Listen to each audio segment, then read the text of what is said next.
Hello everyone. Class 12th RBSC विषय हिंदी। बेटा second chapter के क्वेश्चन आंसर आज मैं आपको समझा रही हूँ, ठीक है। क्वेश्चन नंबर फर्स्ट है मल्टीपल चॉइस। सूरदास की भक्ति मानी जाती है सखा भाव की, दास्य भाव की, माधुर्य भाव की या कांता भाव की। तो आएगा सूरदास की जो भक्ति है वो सखा भाव की। सेकंड क्वेश्चन है सूरदास ने अखियां को भूखी बताया है प्राकृतिक सौंदर्य की, सुरमा लगाने की, हरि दर्शन की या नींद लेने की। सूरदास ने आंखों को किसकी भूखी बताया है? हरि दर्शन की। नेक्स्ट शॉर्ट क्वेश्चन, उद्धव को गोपियों ने ऐसे कौन से प्रश्न किए कि उद्धव ठगा सा रह गया? उद्धव से गोपियों ने ऐसे कौन से प्रश्न किए कि उद्धव ठगा सा रह गया? देखिए, गोपियों ने उद्धव से प्रश्न किया कि हे उद्धव, तुम हमें जिस निर्गुण ब्रह्मा की उपासना का संदेश दे रहे हो, हमें ये बताओ कि वो ब्रह्मा किस देश का निवासी है ना? उसका पिता कौन है, ठीक है, माता कौन है, उनकी पत्नी दासी कौन है, वह किस रस का अभिलाषी है। जब गोपियों ने ऐसे प्रश्न उद्धव से किए तो उद्धव ठगा सा रह गया, ठीक है। सेकंड क्वेश्चन है हारिल पक्षी की क्या विशेषता बताई है? गोपियों ने बताया ना, हारिल एक ऐसा पक्षी है जो सदैव अपने पंजों में लकड़ी को पकड़े रहता है, ठीक है। उसे ये रहता है कि अगर मैंने लकड़ी को छोड़ दिया तो मैं गिर जाऊंगा, लकड़ी के सहारे ही वो बैठता है। तो ऐसे ही गोपियों ने अपने प्रेम को कृष्ण के प्रति बताया, हारिल पक्षी की लकड़ी के समान, ठीक है। शॉर्ट क्वेश्चन, गोपियों को उद्धव का योग संदेश किसके समान लग रहा था? देखिए, जब गोपियों को उद्धव योग का संदेश देने ब्रज में आते हैं, निर्गुण ब्रह्मा की उपासना करने तथा योग संदेश में रत रहने का संदेश देते हैं, तो गोपियों को वह संदेश कड़वी ककड़ी के समान लगता है।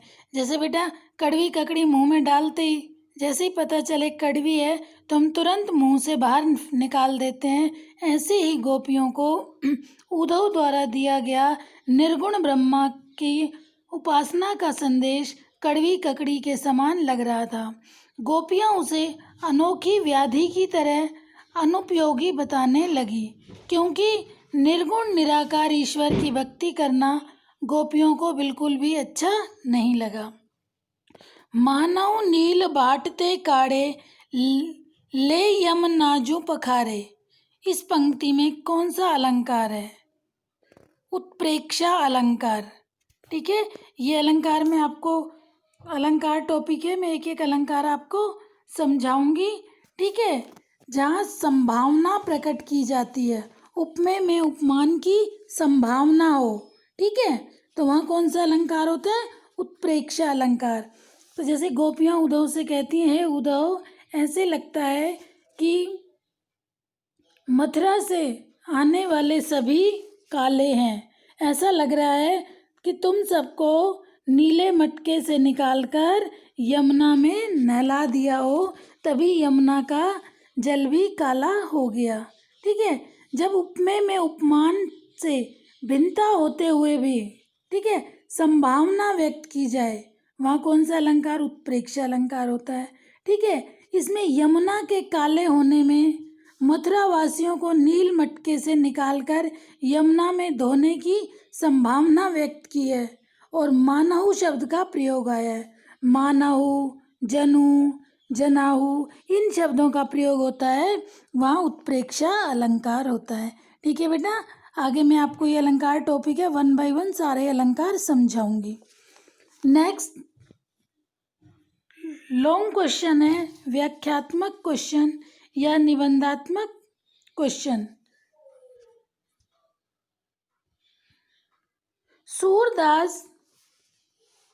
सूरदास के पदों में वर्णित प्रेम भक्ति भावना का वर्णन कीजिए। देखिए, सूरदास ने भ्रमर गीत से संबंधित पदों में वियोग श्रृंगार के साथ ही प्रेमा भक्ति का सुंदर निरूपण किया है। गोपियों ने निर्गुण भक्ति का विरोध कर सगुण साकार आराध्य श्री कृष्ण की भक्ति करने पर बल दिया है।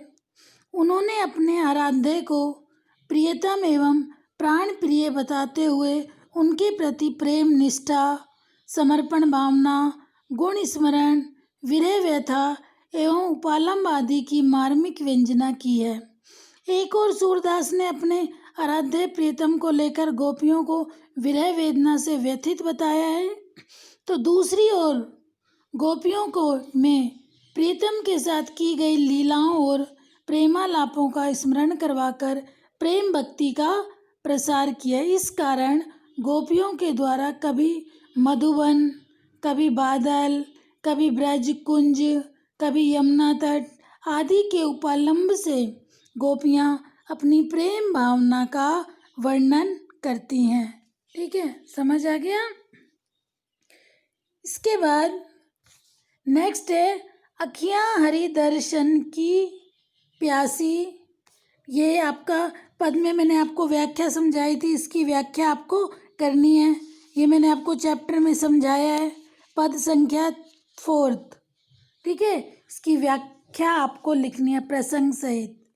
तो ये मैं आपको समझा चुकी हूँ, तो इसे आप उस वीडियो में सुन लेना। फिर भी शॉर्ट में मैं थोड़ा सा बता देती हूँ। अखियाँ हरि दर्शन की भूखी, कैसे रहे रूप रस राची, ये बतियाँ सुनि रूखी, अवधि गनत इकटक मग जोवत, तब एती नहीं झूठी, अबिन जोग संदेशन उदो, अति अकुलानी दुखी, बारक वह मुख फेरी दिखायो, दुही पे पिवत पतूखी, सूर सिकत हटि नाव चलाओ, ये सरिता है सूखी। देखिए गोपियाँ इसमें अपनी विरह व्यथित गोपियाँ उद्धव से अपनी विवशता बताती हैं। ये तो आप प्रसंग में लिख देंगे, फिर व्याख्या में लिखेंगे। गोपियाँ उद्धव से कहती हैं कि हमारी आँखें प्रियतम कृष्ण के दर्शनों की भूखी हैं।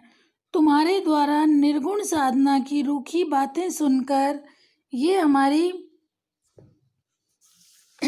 हमारी आँखें श्री कृष्ण के रूप रस में रंगी हुई हैं। आँखें श्री कृष्ण के अलावा और कहीं इन आँखों को संतोष नहीं मिलता। प्रियतम कृष्ण के मथुरा से लौट आने की अवधि की गणना करते करते गोपियाँ क्या कहती हैं, गणना करते करते उनका मार्ग देखते देखते एकटक उनके आगमन का मार्ग देखते देखते हमारी ये आँखें इतनी व्यथित नहीं हुई। गोपियाँ उद्धव से कह रही हैं जितनी तुम्हारे इस योग की रूखी बातों को सुनकर दुखी हो रही हैं। हे उद्धव, अब तुम्हारे योग साधना के उपदेश या संदेश को सुनकर ये अत्यधिक व्याकुलता से दुखी हो रही हैं। अब तुम एक बार गायों को धोने में ताज़ा दूध पीने वाले श्री कृष्ण का मुख दिखलाओ, अर्थात एक बार उन्हें हमारे सामने ले आओ। हम तो श्री हरि के बिना सूखी नदी के समान हैं। हे उद्धव, और तुम हमारे हृदय रूपी सूखी नदी में अपने हठ योग रूपी नाव को चलाना चाहते हो, अर्थात व्यर्थ में हमें योग साधना का उपदेश दे रहे हो। बेटा ये व्याख्या मैंने आपको पढ़ाते समय चैप्टर में अच्छे से समझा दी थी, अब भी थोड़ा सा मैंने आपको एक्सप्लेन कर दिया है व्याख्या, क्योंकि आपके एग्ज़ाम में एक 5 मार्क्स की व्याख्या भी आती है किसी भी पद की। ठीक है, तो उसमें प्रसंग, व्याख्या और विशेष लिखना होता है। ओके, अब कुछ एक्स्ट्रा क्वेश्चंस हैं। एक्स्ट्रा क्वेश्चन कुछ मैं आपको बता रही हूँ। क्वेश्चन नंबर 1, सूरदास भक्ति काल की किस काव्य धारा के कवि थे? सूरदास भक्ति काल की सगुण भक्ति शाखा के कवि थे। ठीक है, अखियाँ हरि दर्शन की भूखी, इस पद में गोपियों की क्या भावना व्यक्त है? इसमें गोपियों की एक निष्ठ प्रेमा भक्ति की भावना व्यक्त है।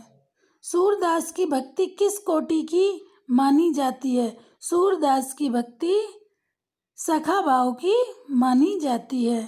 ठीक है, हमारे हरिहारिल की लकड़ी, इस पद में गोपियों ने क्या भाव व्यक्त किया है? इस पद में गोपियों ने श्री कृष्ण के प्रति अपने अनन्य प्रेमनिष्ठ एवं भक्ति आस्था का भाव व्यक्त किया है।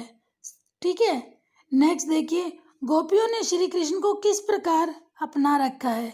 जिस तरह हारिल पक्षी अपने पंजों में लकड़ी को दबाए रहता है, उसी तरह गोपियों ने भी श्री कृष्ण को अपने मन, वचन और क्रम में बसा रखा है। ठीक है, नेक्स्ट, यह तो सूर तिन्हें ले दीजिए। पंक्ति में तिन्हें शब्द का प्रयोग किनके लिए आया है? इसमें तिन्हें शब्द का प्रयोग उन लोगों के लिए हुआ है जिनके मन चंचल हैं, अर्थात जिनके मन चक्री के समान है, जिनके मन स्थिर नहीं है। तो गोपियाँ उद्धव से कहती हैं, हे उद्धव, यह तो सूर तिन्हें ले दीजिए। भाई सूरदास जी कहते हैं, गोपियाँ उद्धव से कहती हैं कि तुम अपने योग का संदेश उन्हें जाकर सुनाओ जिनके मन चंचल हैं। ठीक है, उद्धव के मौन होकर ठगी से रह जाने के क्या कारण थे? देखिए लास्ट में आया ना, गोपियाँ उद्धव से पूछती हैं कि तुम हमें जिस निर्गुण निराकार ब्रह्मा की उपासना का संदेश दे रहे हो, भक्ति का संदेश दे रहे हो, वो किस देश के वासी हैं, कौन उनके माता पिता हैं, कौन उनकी पत्नी है, कौन उनकी दासी है, किस देश के वो निवासी हैं? कौन पूछ रहा है ये? गोपियाँ जब उद्धव से पूछती हैं तो उद्धव गोपियों की बातें सुनकर ठगे से रह जाते हैं, कोई जवाब नहीं दे पाते। निर्गुण कौन देश को वासी? गोपियों के इस प्रश्न पर उद्धव की क्या प्रतिक्रिया हुई, यह भी मैंने शॉर्ट में आपको समझा दिया। ठीक है, कि गोपियाँ उद्धव से पूछती हैं कि हे उद्धव, तुम हमें जिस निर्गुण ब्रह्मा की उपासना करने के लिए कह रहे हो, वह निर्गुण ब्रह्मा के संबंध में अनेक प्रश्न पूछ डालती हैं। गोपियों ने निर्गुण ब्रह्मा के पूछा, उनके माता पिता कौन है, उनका रंग रूप कैसा है, आकार कैसा है, उनकी पत्नी कौन है, उनकी दासी कौन है। गोपियों की प्रेम भक्ति की प्रशंसा करने लगे और उद्धव गोपियों की बातों को सुनकर ठगे से रह गए। नेक्स्ट, वह मथुरा काजर की कोठरी। गोपियों ने उद्धव को ऐसा क्यों कहा? वह मथुरा काजल की कोठरी। देखिए गोपियों ने उद्धव को ऐसा इसलिए कहा, ऐसा उपालम इसलिए दिया कि जो भी मथुरा से उसके पास आया, ठीक है, गोपियों ने उद्धव से कहा कि मथुरा से जो भी हमारे पास आया वो कैसा है? काले रंग का। गोपियाँ उद्धव से कहती हैं तुम काले।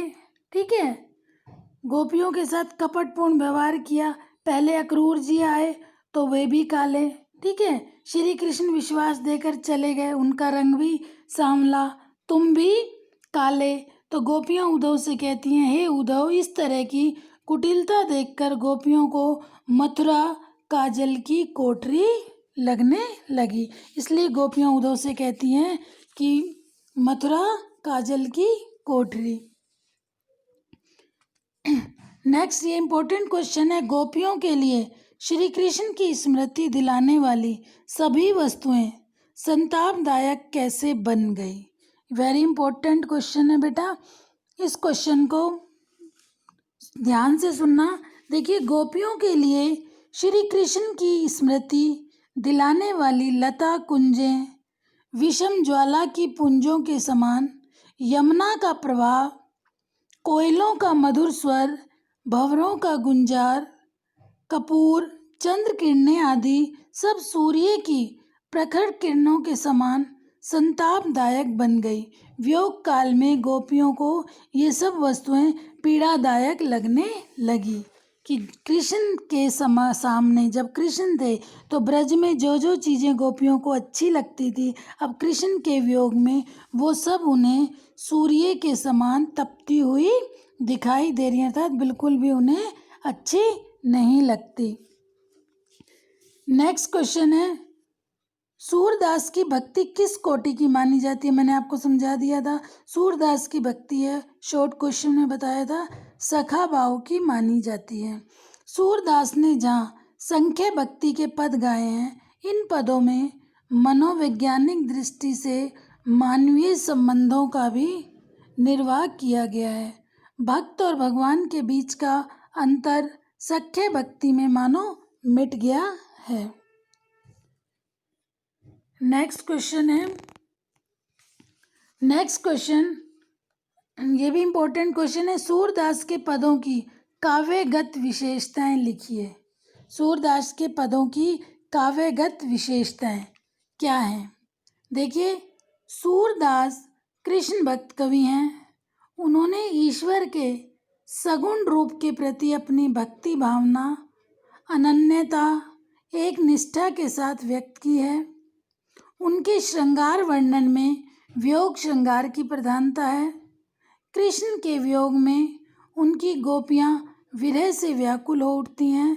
उनकी भाषा ब्रज भाषा है जो गीता के गुण से पूरित है। दोबारा देखिए, सूरदास कृष्ण भक्त कवि हैं, ठीक है।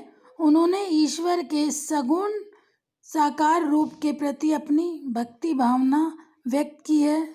उनकी भक्ति भावना की अनन्यता एक निष्ठता के साथ व्यक्त की गई है। उन्होंने श्रृंगार वर्णन में वियोग श्रृंगार की प्रधानता है।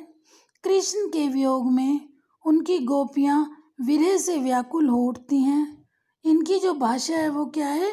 ब्रज भाषा है। ब्रज भाषा का प्रयोग किया गया है। तो ये बेटा मैंने आपको कुछ बुक के क्वेश्चन, कुछ एक्स्ट्रा क्वेश्चन, ये सब मैंने आपको समझा दिए हैं। तो अच्छे से इस वीडियो को आप सुनना। कोई भी डाउट हो, अपने डाउट्स क्लियर करना और अपनी होमवर्क नोटबुक में कवि परिचय, ठीक है, शब्दार्थ और क्वेश्चन आंसर डेली का वर्क आप डेली करते जाइए, ठीक है बेटा।